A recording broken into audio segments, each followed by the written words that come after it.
Thank you, Mr. President. Namaskar and good evening to all of you. We're debating India's path tonight, and I could wrap my argument in one sentence borrowed from the White House.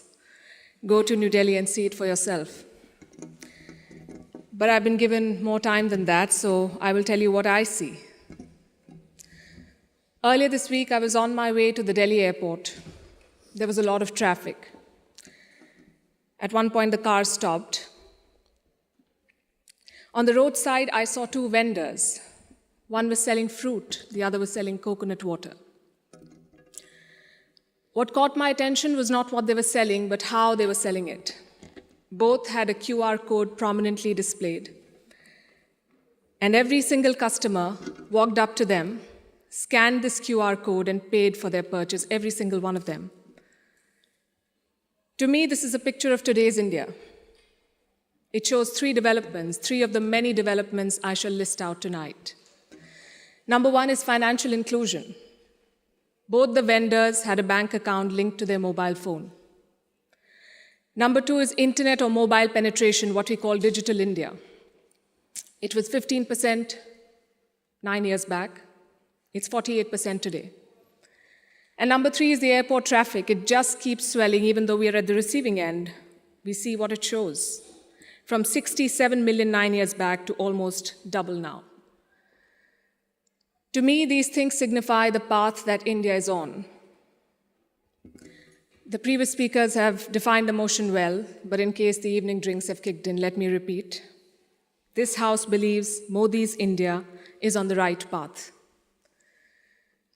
And how do you determine if the path is right or wrong? You look at numbers, data, surveys, reports. I shall refer to all of these as I make my arguments. But I also want to dwell on something that's more personal, more important, I think, yet unquantifiable. I'm talking about the experience of living in today's India. I have lived in many Indias. The wary India where exciting policies and positions were abandoned. The self-doubting India, where decisions were taken based on global opinion. And today, a more confident India where the world comes for leadership and inspiration. You cannot put a premium on that. Indians are more prosperous at home and hence more confident abroad. Let me also tell you what I saw at the airport here in London, at the immigration counter. I saw Indians proudly flaunting their passport, none of the fidgeting or self-doubt of the last century. And if I may add, the immigration officer almost looked impressed. She was either a fan of India or just worried that she was holding up one of Rishi Sunak's relatives. We are proud of what we share with the world. Bollywood, masala chai, yoga, cricket. India today is a soft power giant. At the same time, India is not a timid democracy that tolerates terrorism or betrayals. When Pakistani terrorists attacked Kashmir's Pulwama, India carried out surgical strikes on Balakot. Today's India is not a pushover country. It's a world power denied. Today, invasions and colonialism are part of our history, not our identity. We are shaped by years of subjugation, not defined by them. We are excited about our global responsibilities, not wary of them. This change in confidence comes from growth at home. Which brings me to the numbers. I'll start with India's welfare state system and how it has fared in the past decade. 110 million new gas connections, 470 million bank accounts, 220 million insurance beneficiaries. And to be fair, the welfare concept is not new to India. It's been there for a while. What's new is the approach. It's not just about putting more money in the pocket, it's about empowering people. And the result, once again, the evidence shows in the numbers. India's per capita income has gone from 86,000 rupees in 2014 to 172,000 rupees now. It has doubled. And a big reason for that is the falling inflation, from more than 8% 9 years back to less than 6% today. And this, ladies and gentlemen, is in the middle of a global cost of living crisis. Foreign direct investment is at its highest level. Foreign trade is at its highest level. The growth mantra is connectivity. And I don't have to tell the British that. First thing you did in your colonies was build roads and railways. Our growth story has been about two Indias: the urban India, the bustling urban India, and a sluggish rural India. Today, we are trying to connect the two. We are building more than 38 kilometers of highway every day, which is 50% more than what it was 7 years ago. The number of airports has doubled since 2014. The total capacity at seaports has doubled. This connectivity is what is driving India forward. You mentioned GST. Our constitution calls India a union of all states, which is a great tribute to our diversity. But it also meant 28 different state economies, different taxes, different trade practices. This government tried to unify it to create a single Indian market. It took time, but the result is this today. Tax collection is at its highest ever. The number of taxpayers has doubled since 2017. I have a lot of data I could go on, but you get the drift. So now I'm going to talk about India's global position. Because your path is also about your role in the world. Are you a troublemaker or a consensus builder? I think there is no doubt as to where India stands. India is a member of the Quad and the SCO. India is invited to the G7, but is also a member of the BRICS. India rubs shoulders with the West, but also leads the global South. Which other country can claim to juggle these roles? And how does India do it? Because we are not trying to play an outsized role in the world, we are trying to play the right role. In the Russia-Ukraine war, India has not taken sides. And I know it confuses a lot of people here, but back home the thinking is very clear. It is not in our national interest to pick sides and make things worse. India has excellent relations with Russia and the West, and we want to preserve that. It's like when your two good friends fight. Do you pick sides and make things worse? Or do you try to talk sense to them and bridge the divide? I know what a good friend would do. I see what India is doing. India has always been, or always tried, to be a part of the solution, not the problem. Look at our neighborhood policy. When Sri Lanka was sinking, India provided assistance worth $4 billion, no strings attached, no grudges held, for Colombo's proximity with China. A lot of people say that India is losing control of South Asia. I say South Asia was never India's to control. New Delhi is building relations based on mutual respect and equality, and the results show beyond government interactions. Countries like Nepal and Bhutan are using India's online payment systems. Students from the neighborhood come to India for training, grants, and scholarships. This government has aced what we call Buddhist diplomacy. It is leveraging India's position as a cradle of Buddhism. All these initiatives have made India popular. The world stands with us against Chinese expansionism. The global South looks up to us for leadership. The global North looks up to us for partnership.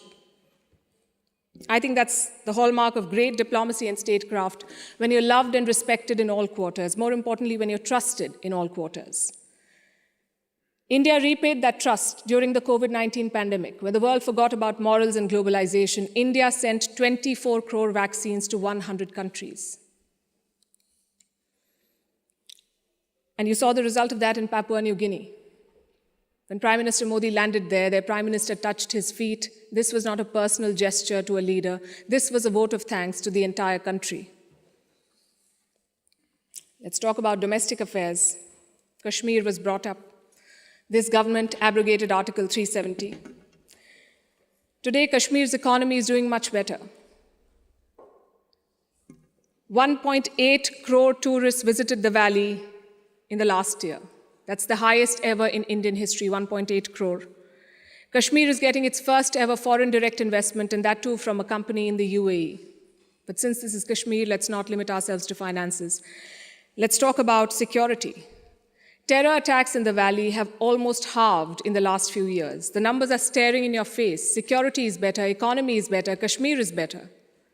Plus, we have corrected a historical wrong imposed on India. Let me also address something else that was raised by the opposite side, and that is religious intolerance. It's easy to quote anecdotal evidence and paint an entire country as intolerant. But random elements and sporadic incidents do not speak for India or its leadership or its government. Only policies do, and I'll tell you about those policies. More Muslim students got scholarships in Modi's first term than the previous government. I'm talking about 2 million more Muslim students. If the idea was to marginalize them, why give them more scholarships? Look at the government's Hajj policy. Prime Minister Modi held personal talks with the Saudi regime to increase India's Hajj quota. In 2014, it was 136,000. By 2019, it was more than 200,000. Again, if the idea was to marginalize Muslims, why increase the Hajj quota? This government abolished triple talaq. Would you call it reform or repression? Let me also tell you what a Pew study found in 2021. It runs counter to every argument that will be made here tonight. It found that 89% of all Muslims and Christians in India say they're free to practice their religion. I'll repeat, 89% of all surveyed Muslims and Christians, but no, let's build on perceptions and anecdotes, not on facts. I would also point you to all the social schemes, the bank accounts, the gas connections, the insurance policies. They're available to all citizens of all religions. Does that mean India cannot do better? Absolutely not. Even one incident of marginalization is one too many, but how would you judge an entire country's path? In fact, it struck me when I was invited for this event, why would Oxford University be interested in debating the path of Modi's India? Because India has defied Western predictions. It's the world's largest democracy charting its own course. India today has shed the burden of trying to comply with Western constructs. No amount of lecturing or virtue signaling is shaking India's confidence, and that is what unsettles critics. There are hit-and-run experts with no accountability who make pronouncements based on their political leanings to create an anti-India narrative. GDP growth won't touch 5%. There was corruption in the Rafale deal. The government was snooping in opposition parties using Pegasus. All of these make for juicy headlines. And they make it look like everything is wrong in India. But when a Supreme Court investigation finds no wrongdoing, when India's growth crosses 7%, who is questioning these experts? When an 85% Hindu-majority Karnataka votes out the BJP, is the West then lauding India's secular credentials? You see, to judge a country's path, you have to be able to separate agenda-driven narrative from facts. In conclusion, let me say this. For any country in the world, there is always a wrong path. Enough dictators and autocrats have shown us, but there is no single right path. Britain has its own right path. India has its own right path. As long as democracy is respected, as long as the Constitution is respected, I would say to each their own. It is wrong to judge one country on the parameters of another. And that has been the beauty of India since 2014. We've uplifted 140 million people out of poverty. We did so while conducting free and fair elections, dozens of them. We did so while protesting, debating, and dissenting. And finally, I think the hallmark of a right direction is also public approval. Do the people think you're on the right path? The people of India answered that question in 2019. Thank you.